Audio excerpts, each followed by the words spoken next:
What up, YouTube? Welcome back to my channel. My name is Bizmatik and I'm back with another one for y'all. This time around, this one is a little different. It is David Bowie, but this one someone requested this. Well, they didn't really request it. I think they was just saying, yo, you should just watch it on your own time. But I'm like, the title is just so interesting. David Bowie criticized MTV for not playing videos by black artists. Wow. Now, of course, that was a thing back then. You know, they wouldn't really play black artists at all, or they'll pick and choose which one they play. You know, it'll be like two black artists or three, and then just like it's just a whole bunch of white music.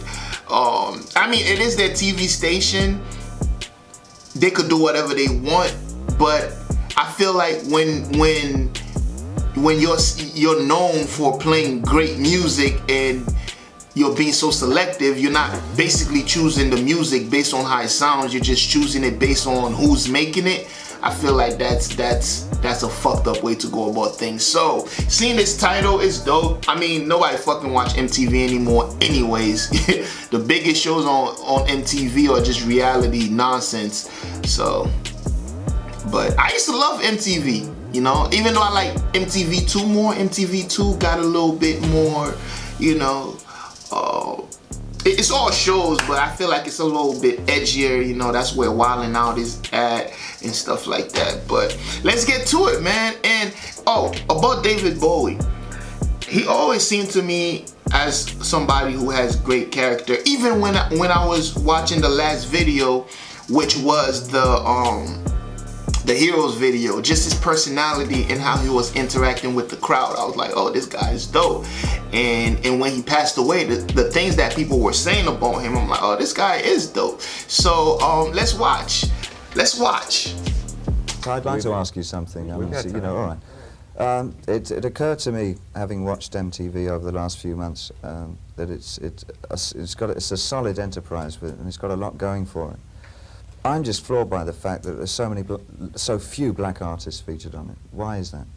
I think that we're trying to move in that direction. We want to play artists that seem to be doing music that fits into what we want to play for MTV. The company is thinking in terms of narrow casting. That's evident. It's evident in the fact that the only few black artists that one does see are on about 2:30 in the morning or to around 6. Very few are featured predominantly during the day. No, that's a... I'll say that over the last couple of weeks these things have been changing, but it's a slow process. I know, it's funny, I think people have different perceptions. When you wind up watching, let's say you watch an hour or 2 or even 3 a day, people somehow come away with different ideas about what we are doing. We don't have any kind of day parting for anything, let alone a black artist day parted out of what would be, quote, prime time. We don't have that. Because one sees a lot there's one black station on television that I keep picking up. I'm not sure which station it's on, but there seem to be a lot of black artists making very good videos that I'm surprised aren't used on MTV.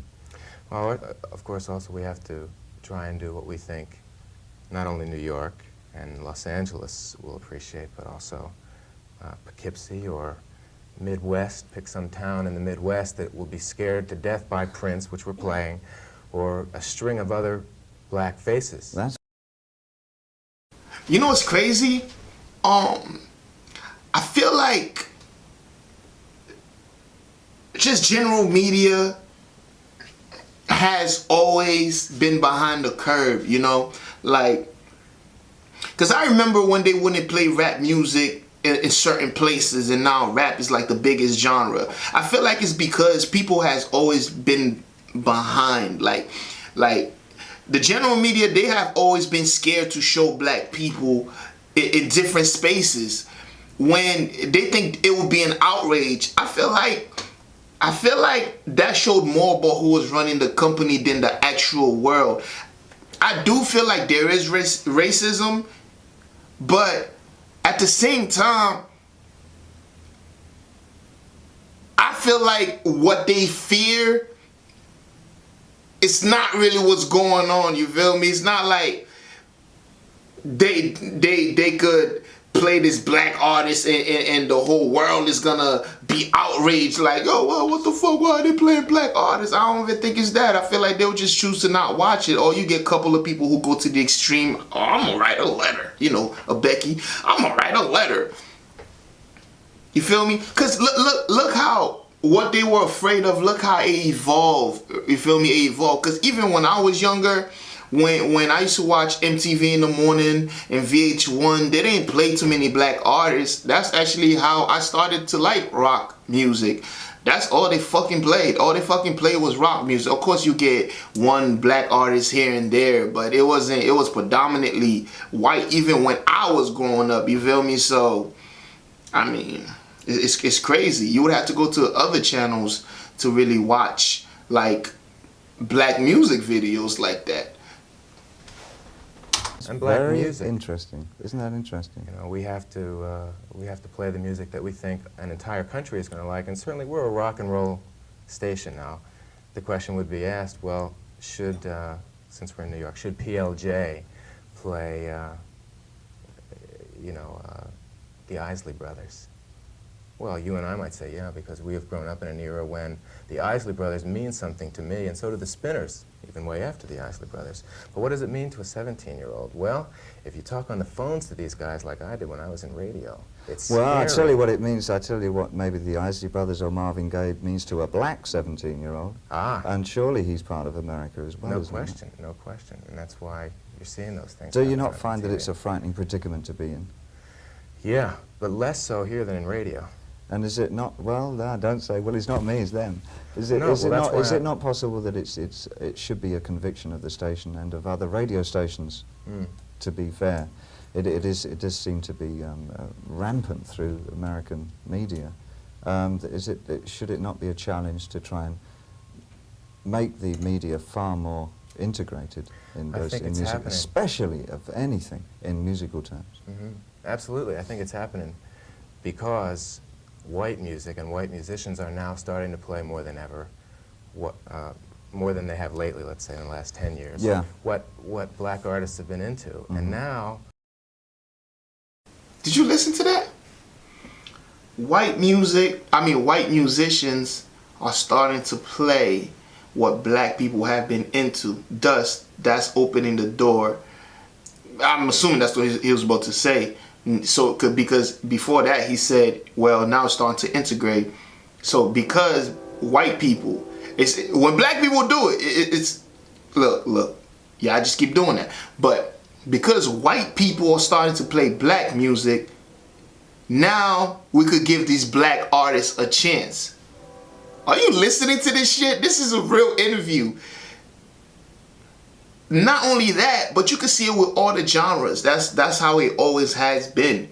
Even with rap. Now you see Eminem had to catapult rap to this whole other place. You feel me? I'm not gonna lie to you. He brought rap to a whole new audience. I mean, white people have always been listening to rap music. People like Tupac was already going platinum and stuff like that. But I'm saying, like, Eminem brought rap music into like middle America or whatever, like to just directly into like little Timmy's living room. And that fucked the world up. Couple of artists had tried to do that, like Vanilla Ice, Marky Mark. What up, Mark Wahlberg? But yeah, this just crazy to me. Just listening to that is just like, Hopefully the lines are going to start to blur, and when we play a band like ABC, Yeah. well, there's white and black kids who are enjoying it, and all of a sudden, well, it's a little bit easier for a white kid to understand it. The fact is, quite frankly, I could even point you towards a letter in the new issue of The Record, Yeah. the magazine The Record, responding to an article by Dave Marsh, that this kid just ranted about what he didn't want to see on MTV. Well, that's his And in no problem. uncertain terms, well, what I'm saying though is that there's, as you say, there's certainly a lot of black kids and white kids who may want to see black music. There's a ton of them who are, it's not like it was in '67 where you say, yeah, I'm not into that, you know, but you are, yeah. Now it's, you're into that, I don't like you. And that's scary, and we can't just turn around and go, well, look, this is the right way. We can only keep... Look at my man's face. He's like, what the fuck is this dude talking? Dude, shut the fuck. What are you talking about? You sound stupid, my guy. I think a little bit at a time. Interesting. Okay, thank you very much. Does that make sense? Valid point? I understand your point of view. Okay. Okay. Wow, that smile right there. That smile right there, it says everything. It says everything.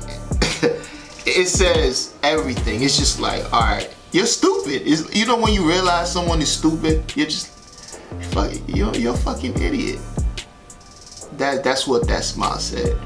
But, wow. But I guess as a company, you do have to protect your interests, you know. I think companies could do whatever the fuck they want to do with their shit. But here's the thing, don't say that it's equal. Don't say all these fucking shit. Just say we're a racist ass company. Like you could do whatever you want to do with your stuff, yo. We just don't want black people here. All right? We're not playing that shit. All right, cool, that's fine. Say that. Don't say no, we give equal opportunities to everybody. Cut that shit out, man. Y'all let me know how you feel about that, man. David Bowie owned that guy, for real. Let me know how you feel about that in the comment section below, and I'll see y'all next time.